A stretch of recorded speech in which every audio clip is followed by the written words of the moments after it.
Bonjour à toutes et à tous. Merci d'être présents ici lors de cette conférence de presse au sujet de l'action de cohésion pour les réfugiés en Europe. Nos invités aujourd'hui sont le président de la Commission du développement régional, M. Younous Omarjee, et la commissaire Elisa Ferreira. Ils vont vous présenter leurs propos liminaires. Ensuite, il y aura un petit peu de temps pour des questions.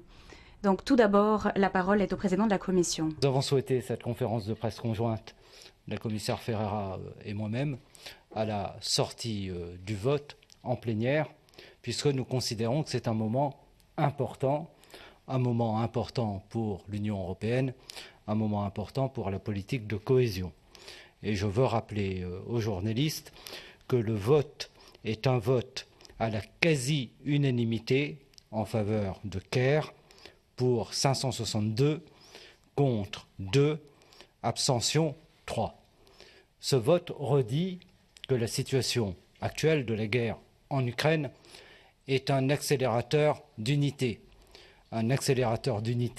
entre les institutions, un accélérateur d'unité à l'intérieur même de toutes les institutions, et je le note avec beaucoup de satisfaction, une unité très forte dans le Parlement européen pour trouver des réponses de solidarité à travers la politique de cohésion, à la fois pour les réfugiés ukrainiens ainsi que pour toutes celles et tous ceux qui sont aujourd'hui en première ligne pour leur apporter un soutien. Je veux remercier la Commission européenne et en particulier la commissaire Ferreira d'avoir très vite pris l'initiative de cette proposition qui, comme lors de la crise du Covid, est une démonstration de la capacité de la politique de cohésion à répondre immédiatement en temps d'urgence face aux crises. Et je crois que les propositions contenues dans CARE vont être très concrètement utiles à toutes celles et tous ceux qui aujourd'hui sont face à ce défi absolument considérable. Je ne serai pas très long.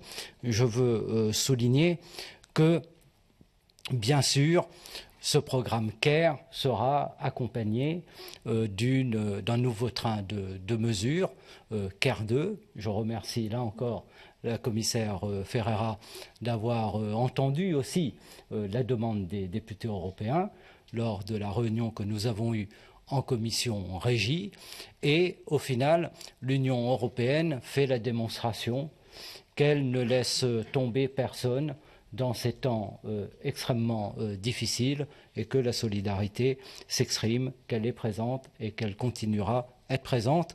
La politique de cohésion est grandie en réalité à travers ces règlements. Bien. Cher président Omarjee, dear colleagues. Chers collègues, mesdames et messieurs de la presse, aujourd'hui marque le premier mois depuis l'attaque de la Russie envers l'intégrité territoriale, la souveraineté de l'Ukraine et les innocents ukrainiens, et envers les principes de la Charte des Nations Unies.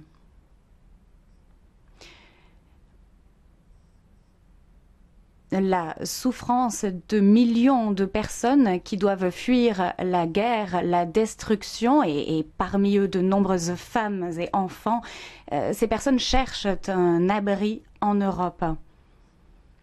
Dans ces jours sombres, il y a néanmoins une lueur d'espoir, et c'est de voir l'unité dont nous avons fait preuve. Cela a déjà été mentionné par le président Omarjee. Il est extraordinaire de constater à quel point des Européens ordinaires dans des pays frontaliers et des pays en deuxième ligne également, puisque les réfugiés se déplacent. Dans toute l'Europe, donc, ces citoyens accueillent les réfugiés sans y penser à deux fois. Depuis des plus petits ménages jusqu'aux plus grandes villes, les personnes ouvrent leur cœur, leurs portes. Ils nous inspirent et nous rappellent de notre fierté d'être européens et de l'importance de la solidarité. Mais cette solidarité a un coût. Elle requiert une action efficace de la part des autorités. Les autorités ont besoin d'un hébergement, de soins de santé. Les enfants et les personnes âgées ont des besoins. Les enfants doivent aller à l'école. Ils doivent revenir le plus rapidement possible à une vie, entre guillemets, normale, une vie d'enfant normale. Ensemble, nous avons donc mis sur pied CARE. Cet acronyme est très intéressant.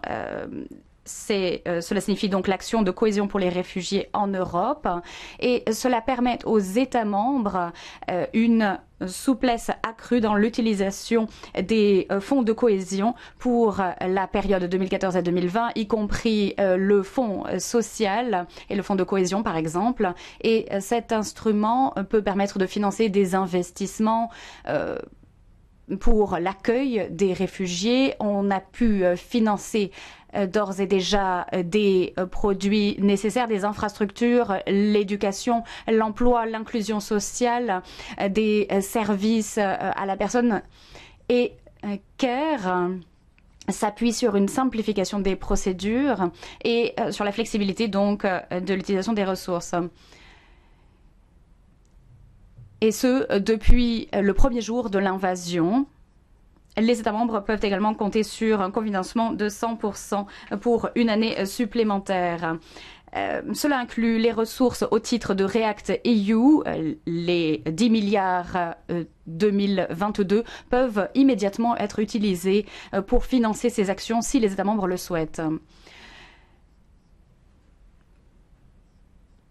Ce vote aujourd'hui en procédure d'urgence nous permettra d'aider les réfugiés dès que le Conseil aura approuvé cette proposition. Nous attendons à une entrée en vigueur le 9 avril. C'est une date provisoire.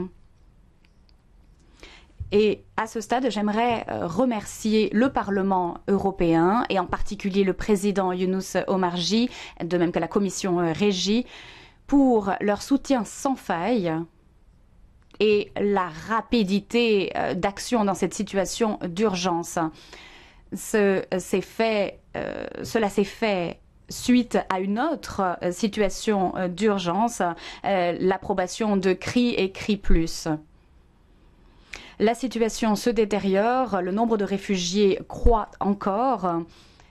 Hier, comme l'a mentionné le président Omarjee et comme il l'a mentionné en plénière, la Commission a proposé des mesures supplémentaires qui représentent un total de 3,4 milliards d'euros d'externalités qui seraient mobilisées cette année au titre de REACT-EU pour augmenter la part à 15% pour tous les États membres et 45% pour les États membres qui sont les plus exposés à cette crise de réfugiés. Donc, comment avons-nous calculé cette exposition particulière? Eh bien, cela s'est fait sur la base des États membres qui accueillent la plus grande part des réfugiés d'Ukraine, en provenance d'Ukraine, par rapport à leur propre population.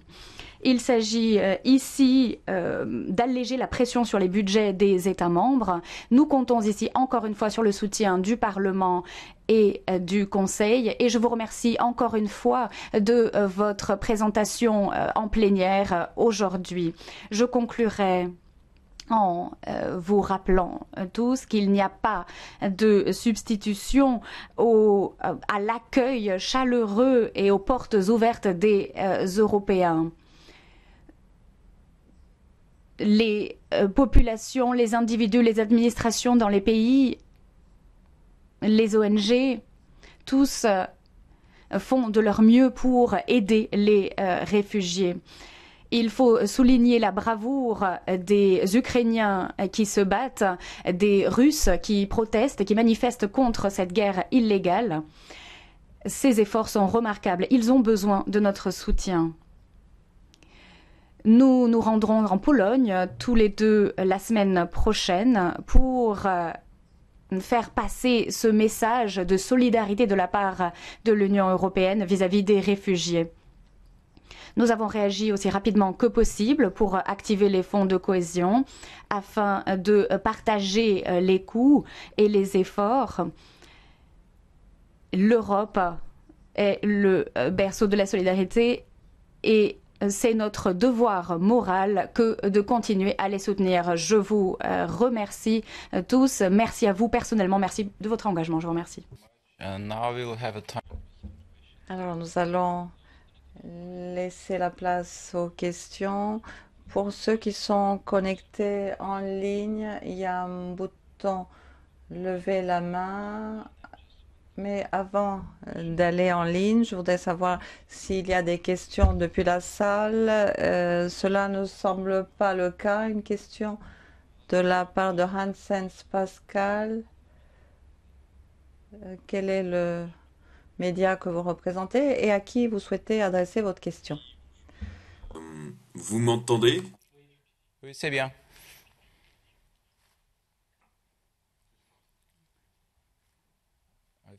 Oui, on vous entend, on vous entend. Allô? Vous m'entendez? Oui, on vous entend. Allez-y. Bon. Oui, bonjour, Pascal Hansens d'Agence Europe. Je voulais être certain, donc la nouvelle initiative CARE 2 consiste en une augmentation du préfinancement, c'est ça? C'est exclusivement ça.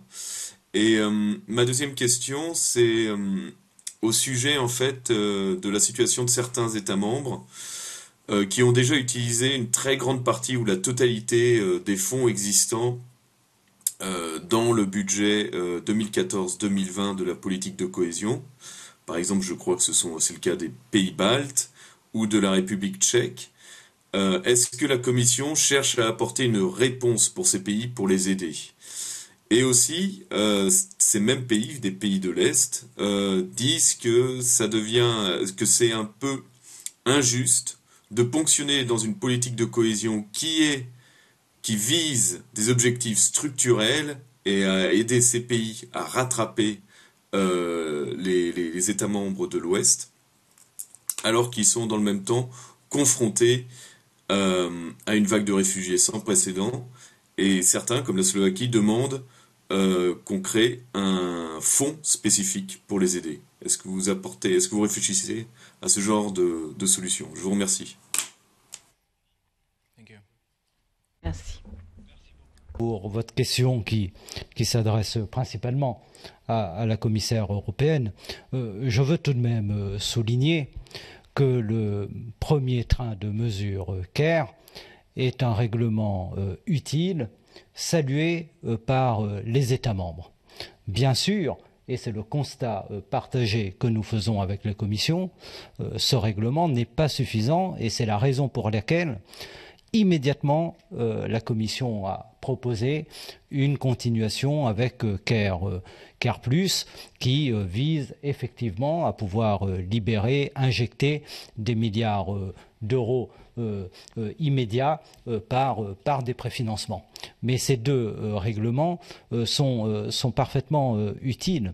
Souvenez-vous, lors de la crise de la pandémie du Covid, on entendait parfois quelques interrogations sur CRI, CRI+, et quelques remarques qui vont dans le sens de ce que vous avez formulé.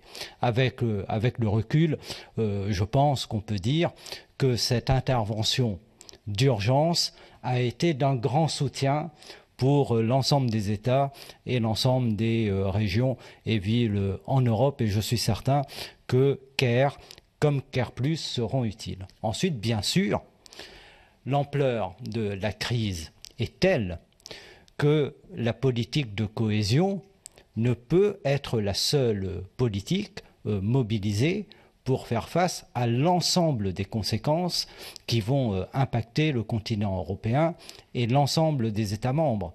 Et je veux souligner un point comme je l'ai fait en commission régie. On aurait tort de croire que seuls les pays qui sont aujourd'hui en première ligne vont être impactés par la guerre en Ukraine et les conséquences de cette guerre, avec aussi l'impact des sanctions et l'effet boomerang des sanctions en Europe. Donc d'autres politiques devront être mobilisées. Sans doute que le Conseil européen, comme la Commission et le Parlement européen, seront amenés à réfléchir à des soutiens supplémentaires.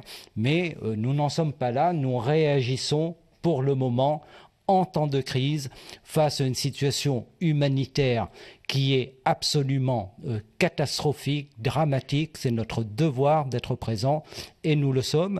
Et c'est la raison aussi pour laquelle nous avons tenu, la commissaire Ferreira et moi-même, à être sur le terrain. Et c'est pourquoi nous serons la semaine prochaine, enfin dans 10 jours, en Pologne, à l'invitation des autorités sur place.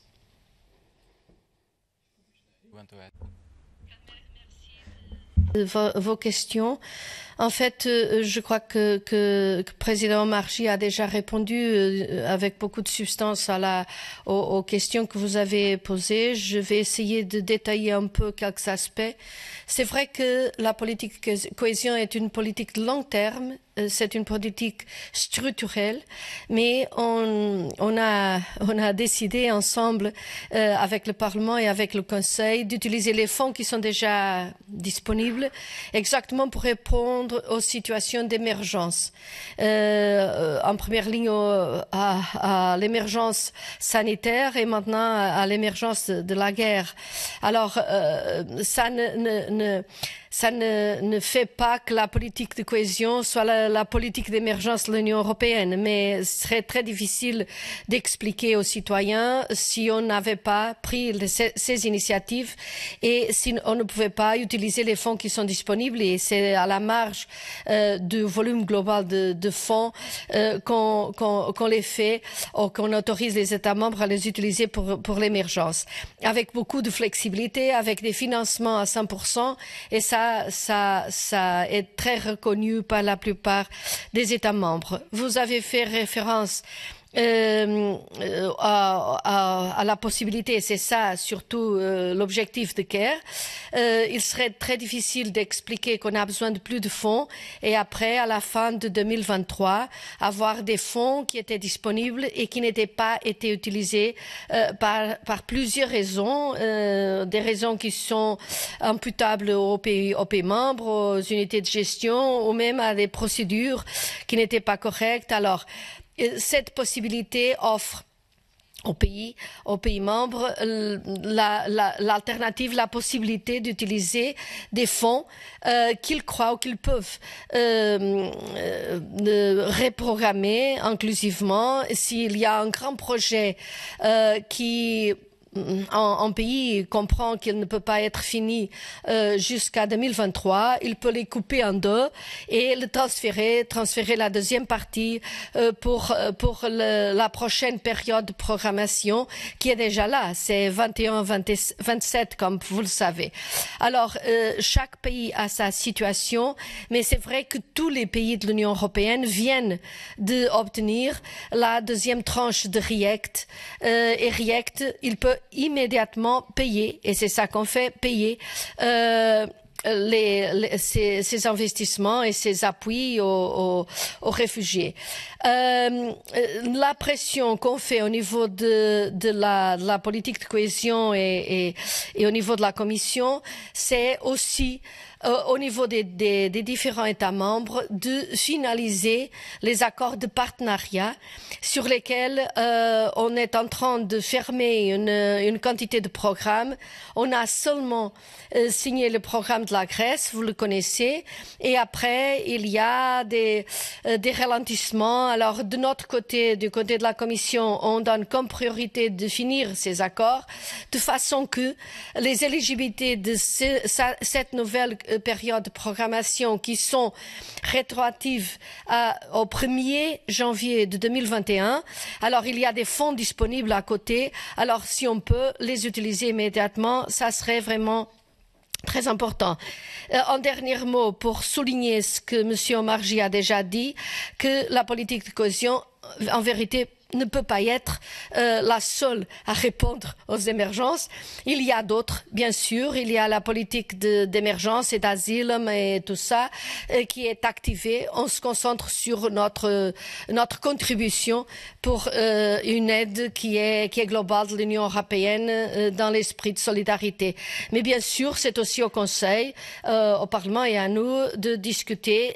Mais on ne sait pas vraiment où, quand on fait les propositions, on n'est pas capable de savoir pendant combien de temps la crise va être présente, quelle dimension elle va atteindre, et alors on doit être attentif et faire des ajustements en fonction de la réalité qu'on observe et que malheureusement on ne contrôle pas suffisamment. Merci. Merci. Y a-t-il d'autres questions dans la salle? Thank you. Maciek Zakrocki from Poland. Merci, Maciej de Pologne à Radio Talk FM. Peut-être que cela a été expliqué au départ. J'étais un peu en retard. Comment obtenir ces fonds? Qui doit faire une demande pour les fonds? Uniquement le gouvernement, les gouvernements ou les autorités locales? Parce qu'en Pologne, comme vous le savez, il n'y a pas de réponse gouvernementale à la crise des réfugiés. Ce sont simplement les ONG et l'homme de la rue qui ont fait un énorme travail. Et donc, ma question, comment aider ces personnes qui sont en première ligne? C'est une question fondamentale, mais ce que nous offrons, ce sont des outils, des instruments, évidemment, en direction des gouvernements. Mais ensuite, nous avons un dialogue avec le gouvernement polonais. Nous avons des échanges avec le ministre Puta et avec nos interlocuteurs pour organiser ce soutien. Ce que nous avons fait avec la pandémie du Covid, il y aura en fait un point de contact, un guichet unique qui, en DG Régio, également la DG Fonds sociaux, et nous venons en soutien aux États membres pour organiser les procédures, et les ressources peuvent aller vers des ONG, vers des municipalités, vers ceux qui sont sur le terrain, qui déploient des efforts et seront donc financés sur la base des indications qui nous auront données. Nous sommes en train de publier les critères d'éligibilité pour faciliter le travail des États membres, mais il n'y a pas de soucis par rapport à la gestion de CRI ou CRI+. Nous avançons, nous apprenons à mesure que nous avançons. Les choses se passent de manière fluide. Nous avons déjà une certaine expérience en la matière, mais je souhaite également souligner que les ONG peuvent faire l'objet d'un soutien, également des prix particuliers. Évidemment, il y aura certainement, et là je parle en mon nom personnel, ce n'est pas un engagement, mais il y aura une espèce de benchmark pour les personnes, pour un soutien en direction des enfants, un soutien pour des soins de santé, d'infrastructures, etc., qui seront nécessaires pour les enfants, pour que les enfants puissent rester en contact avec d'autres élèves en ligne.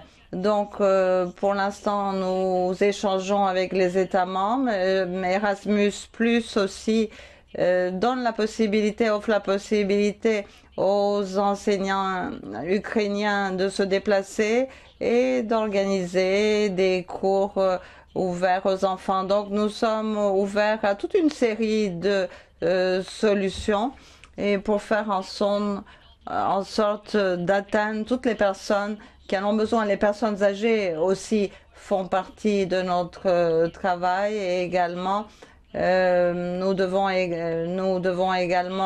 travaillons également sur la garde des enfants pour que les femmes puissent travailler et puissent donc déposer leurs enfants auprès d'autres personnes. Évidemment, c'est un travail très minutieux, mais nous fournissons beaucoup de souplesse, de flexibilité. Comme cela a été dit, nous allons nous rendre en Pologne et nous allons discuter de tous ces détails sur le terrain. Désolé pour mon accent, mais nous allons à Tchétchov. Je ne sais pas si je prononce bien. Il s'agira en fait du premier lieu après la frontière et nous allons nous entretenir avec le ministre Gregory Pouda. Et donc nous aurons la possibilité d'échanger avec lui et avec le personnel de l'administration. Mais nous sommes ouverts en direction de tous les États membres. Nous avons mis sur pied un groupe. Il y a un groupe en fait de fonctionnaires de la Commission émanant des différentes directions générales. Je ne sais pas si ces personnes se sont déjà rendues en Pologne ou si elles iront en Pologne prochainement pour aider les pays justement à mettre en place les différentes démarches, les différentes procédures administratives. Donc un travail qui se fait étroitement avec les personnes sur le terrain. Mot complémentaire en réponse à votre question. Nous partons aussi en Pologne pour exprimer notre gratitude aux ONG et aux acteurs qui sont sur le terrain au devant de l'accueil des réfugiés. Et nous ne sous-estimons pas la difficulté et en même temps l'engagement extrêmement valeureux de toutes celles et tous ceux en Pologne comme ailleurs qui actuellement font face à des besoins qui sont des besoins premiers, comme je l'ai dit en plénière hier, en termes d'aide alimentaire, en termes d'éducation, vous en avez parlé Madame la Commissaire, de logement, de prise en charge des enfants. Et nous avons vraiment conscience de cela. Et au nom du Parlement européen, mais je crois des institutions européennes, nous voulons être sur place pour exprimer notre gratitude, parce que ils sont ceux qui, aujourd'hui, portent très haut les valeurs de l'Union européenne. Merci beaucoup. I think we have a follow-up question from Pascal online. Nous avons une question de Pascal qui est en ligne. Oui, pardonnez-moi, une question pour Madame la Commissaire. Une question peut-être d'organisation interne. Est-ce que DG Regio arrive à faire face à la montagne de travail que génère l'intégralité de ces nouvelles initiatives qui ont été annoncées ces 2 dernières années? Donc on a CRI Plus, React, maintenant Care Plus. On doit clôturer, sans oublier la réserve d'ajustement pour le Brexit. Est-ce que la Commission européenne et DG Regio se réorganisent et renforcent ses effectifs et ses ressources pour faire face à ces programmations? Merci. Un grand merci pour votre question. C'est une question très, très fondamentale. Et c'est bon de savoir que les gens se rendent compte du travail incroyable de mes compagnons de travail à DG Regio. Et ils ont travaillé comme fous, je dirais. 24 heures, 7 jours par semaine, avec la crise CRI, après CRI Plus, maintenant vous l'avez mentionné, finaliser 2014-2020, organiser React, discuter maintenant faire Care Plus et discuter avec les États membres toute la programmation pour 21-27. Alors ma gratitude va aussi envers mes collègues de la DG Regio et de la DG Réforme qui ont, et je n'ai pas eu l'occasion de faire référence, mais DG Réforme a ouvert une call spéciale précisément pour les États membres qui ont besoin d'une aide technique supplémentaire pour gérer les réfugiés. Et elle travaille aussi en termes techniques d'organisation de procédures. Et vraiment, c'est quelque chose d'extraordinaire, ce que ces gens, et l'engagement des gens, c'est vraiment quelque chose de formidable. Bien sûr, une autre discussion, c'est quelles sont les capacités budgétaires pour augmenter et simplifier la vie des gens. Pour le moment, ils sont rendus sur leur table de travail, leurs ordinateurs, en travaillant et en ouvrant des possibilités, en établissant des relations très proches avec les administrations des États membres. Et c'est ça, c'est une émergence, alors ils travaillent très activement pour dire le minimum et on essaye de le faire. Bien sûr, peut-être un peu plus de moyens aiderait, mais pour le moment, on essaye de faire avec les moyens qu'on a et d'obtenir le maximum de réponses pour les citoyens, parce que c'est l'attente des citoyens, c'est qu'on a la capacité de leur donner, avec les moyens qu'on a, financiers et humains, une réponse adéquate. Et c'est ça qu'ils ont fait jusqu'à présent. Merci. Thank you very much. Et nous n'avons plus beaucoup de temps, malheureusement, mais il y a encore quelques minutes pour de toutes dernières questions. Je regarde dans la salle en ligne. Cela ne semble pas être le cas. Donc je vous remercie beaucoup, Madame la Commissaire, Monsieur le Président de Commission, de nous avoir présenté cette action de cohésion pour les réfugiés en Europe. La conférence de presse est close. Je vous remercie.